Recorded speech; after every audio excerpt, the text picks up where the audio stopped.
कि उत्तर प्रदेश के 7442 मदरसों को लेकर लगातार चर्चा चल रही थी, उस पर आज बात करेंगे। साथ ही बात करेंगे लखनऊ में कुछ शिक्षक साथी सरकार के खिलाफ नारेबाजी कर रहे हैं, उस पर भी बात करेंगे। साथ ही एक अहम बिंदु जो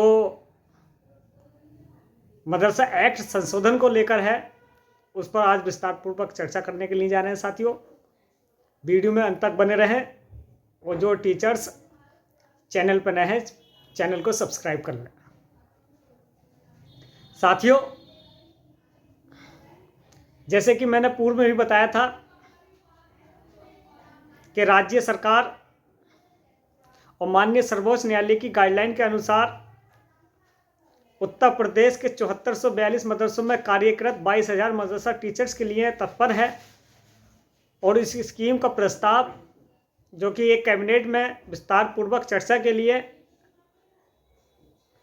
रखा जाएगा। साथियों, इस स्कीम को पूरी माननीय दानिश आज़ाद अंसारी साहब देख रहे थे और आज भी वर्तमान में इसी स्कीम को वो देख रहे हैं। साथियों, जब हमने इस पूरे प्रस्ताव की प्रपोजल तैयार करने के बाद अपना सुझाव राज्य सरकार तक पहुंचाने का काम किया कि इसका बजट कैसे समायोजित किया जाएगा, उत्तर प्रदेश के 7442 मदरसा एक्ट में कैसे शामिल होंगे, सर्वोच्च न्यायालय की गाइडलाइंस क्या कह रही है, इस सारी चीज़ों का गहन स्टडी करने के बाद सरकार तक ये हमने सुझाव पहुंचाया कि राज्य सरकार पर इतना बजट है कि वो इस योजना को चला सकती है। साथ ही कुछ साथियों का सुझाव था कि लखनऊ में मदरसा आधुनिकीकरण योजना को लेकर एक सम्मेलन होना चाहिए। उस सुझाव को लेकर भी हमने आपके सामने चर्चा रखी, बात रखी। साथियों, मगर अफसोस की बात यह है, एक तरफ सरकार के खिलाफ लोग नारेबाजी कर रहे हैं, दूसरी तरफ मदरसा आधुनिक टीचर को लेकर हम प्रोग्राम की सोच रहे थे। ऐसे में एक मैसेज संदेश सरकार तक पहुंचेगा कि मदरसा आधुनिक टीचर वर्तमान में गुटबाजी में बटे हुए हैं। साथियों, जब हमने इसका ऐलान किया कि 10 तारीख से पहले हम ये प्रोग्राम कराएंगे, तो एडेड मदरसा के नेताओं ने अपना नोटिफिकेशन जारी कर दिया और उसमें लिख दिया कि हम आधुनिकीकरण योजना की मांग भी इसमें रखे हैं, बकाया मानदेय की भी मांग इसमें रखी है। लेकिन ये नोटिफिकेशन में इसकी ताकत कितनी है, इसमें सच्चाई कितनी है, जब ये जानने की हमने कोशिश करी क्या वास्तविक रूप से इनके मेमोरेंडम में ये मांगे शामिल हैं या नहीं, कि कैसे मान लिया जाए। साथियों, चूंकि इनके नोटिफिकेशन में मदरसा आधुनिकीकरण योजना का जिक्र किया गया है और बकाया मानदेय को लेकर भी, लेकिन साथियों ये स्पष्ट नहीं है कि मेमोरेंडम में भी ये बात है या नहीं है। दूसरी एक अहम चीज, उत्तर प्रदेश के 7442 मदरसों में कार्यरत 22,000 आधुनिकीकरण टीचर हैं, इस बात का भी इन्होंने खुलासा नहीं किया है। हो सकता है साथियों कि ये मदरसा एक्ट में जो संशोधन होने जा रहा है, क्या मदरसा एडेड के जो आधुनिकीकरण टीचर हैं या नए टीचरों की नियुक्ति को लेकर ये प्रस्ताव रखा हो या रखने जा रहे हो। चूंकि मेमोरेंडम से स्पष्ट होता है, अगर मेमोरेंडम में इनके ये क्लियरिटी है कि उत्तर प्रदेश के 7442 मदरसों में कार्यरत 22,000 मदरसा टीचर्स की योजना को पुनः राज्य सरकार से चला जाए और उनके बकाया मानदेय को भी जारी किया जाए, तो साथियों स्थिति स्पष्ट हो जाती है। लेकिन स्थिति डाउटफुल है, संदेह के घेरे में है। साथियों, ये सिर्फ एक भीड़ तंत्र का हिस्सा है। साथियों, आप लोगों को बुलाने का मकसद भीड़ को इकट्ठा कर कर अपने प्रस्ताव को पास कराना है। मदरसा बोर्ड के अंदर जो चेयरमैन का पद खाली पड़ा है उस पर उनका अपना चेयरमैन बिठाना है। मदरसा एक्ट में क्या संशोधन कराना है, ये सारी बातें हैं साथियों। लेकिन आज हमारे मदरसा टीचर्स, आधुनिकीकरण के नेता इस बात को नहीं जानते कि लीगल लड़ाई क्या है, वर्तमान में स्थिति क्या कह रही है, ये नहीं जानते साथियों। जो कल तक सर्वोच्च न्यायालय के आदेश को मानने से इनकार कर रहे थे, आज वही नेता, आज वही लोग नेता प्रतिपक्ष को विधानसभा में प्रश्न लगाने के लिए यह सुझाव दे रहे थे। साथियों,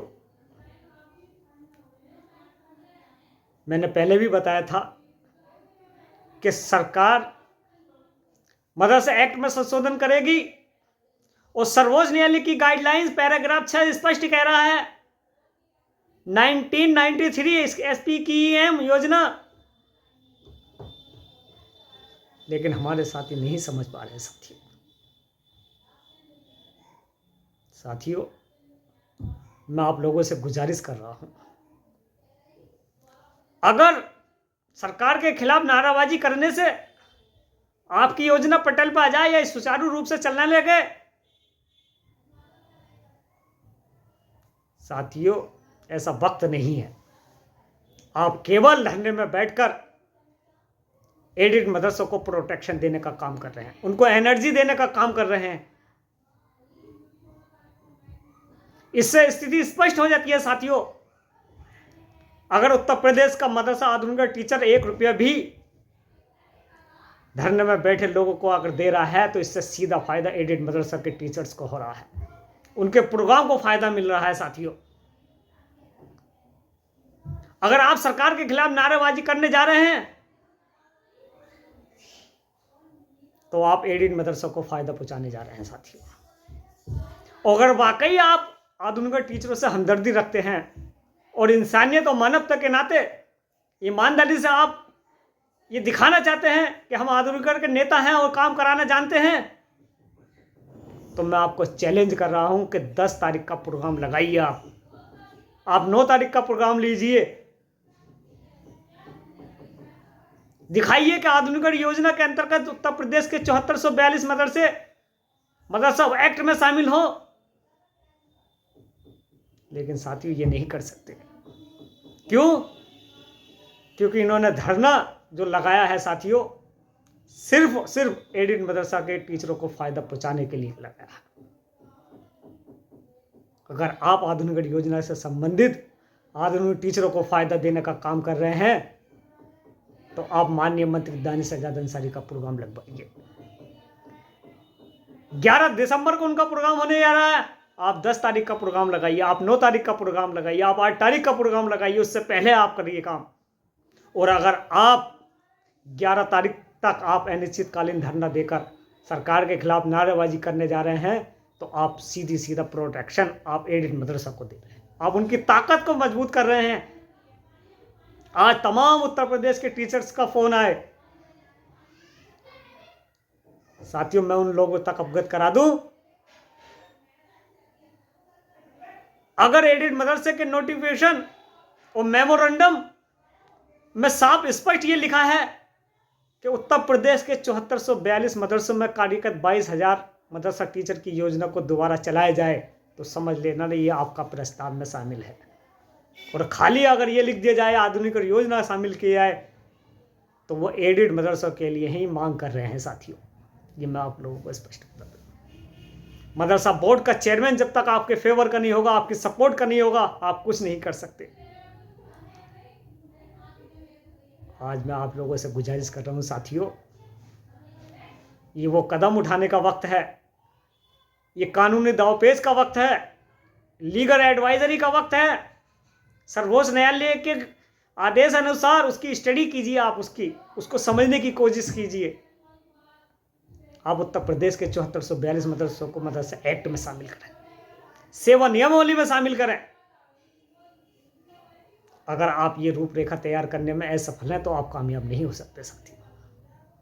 अगर आप घर बैठकर जो सरकार के खिलाफ नारेबाजी कर रहे हैं और उन्हें आप ताकत और पैसा दे रहे हैं तो आपका ये व्यर्थ है, किसी काम का नहीं साथियों। आप स्थिति स्पष्ट देख लीजिए साथियों, लखनऊ के प्रोग्राम के धरने की क्या स्थिति है। अगर वाकई आप मदरसा आधुनिक योजना से मोहब्बत करते हैं, आप हमदर्दी करना चाहते हैं, तो आप माननीय दानिश आज़ाद अंसारी का प्रोग्राम लगाइए। पूरे उत्तर प्रदेश के मदरसा टीचर उस प्रोग्राम में शामिल होंगे और हमने 4 जोन में पूरे उत्तर प्रदेश के टीचर्स को बांटा है, पूर्व से लेकर पश्चिम, अवध और पूर्वांचल तक। सारे टीचर्स आज हमारे संपर्क में हैं साथियों। सारा पैसे का खर्च हम उठाएंगे, लेकिन आप ऐसा नहीं करेंगे क्योंकि आप सीधा सीधा एडेड मदरसे के नेताओं को उनको फायदा पहुंचाने के लिए आप धरने पर बैठ गए। अब उनको प्रोटेक्शन, उनको ताकत देने का काम करें ताकि वो अपने धरने, अपने मिशन में कामयाब हो जाएं, अपने सम्मेलन में कामयाब हो जाएं और वो अपनी मांगों को मनवाने में कामयाब हो जाएं। साथियों, ये वक्त बहुत ही सोच समझ का है, इसलिए मैं आप लोगों से गुजारिश कर रहा हूँ कोई भी ऐसा कदम न उठाएं। 1 रुपया नहीं दे किसी को। अगर आपका 1 रुपया जा रहा है तो सीधा एडेड मदरसों को फायदा पहुंच रहा है साथियों। अगर आपको ताकत और लड़ाई लड़नी है तो मदरसा एक्ट में शामिल हो जाइए, और जब आप मदरसा एक्ट में शामिल होंगे तो उत्तर प्रदेश का 7442 मदरसे उसमें शामिल होंगे, तो सीधे सीधा फायदा उत्तर प्रदेश के 22,000 मदरसा टीचर्स को होगा। साथियों, मैं आप लोगों तक गुजारिश कर रहा हूँ, इस वीडियो को उत्तर प्रदेश के हर मदरसा टीचर तक पहुंचाने का काम करें ताकि लीगल लड़ाई में हमारा साथ दें। आप लोगों से पुनः गुजारिश कर रहा हूं साथियों कि जब तक मदरसा एक्ट में संशोधन हो तब तक आप अपनी मांग को उत्तर प्रदेश के 7442 मदरसों को इसमें शामिल करने का काम करें।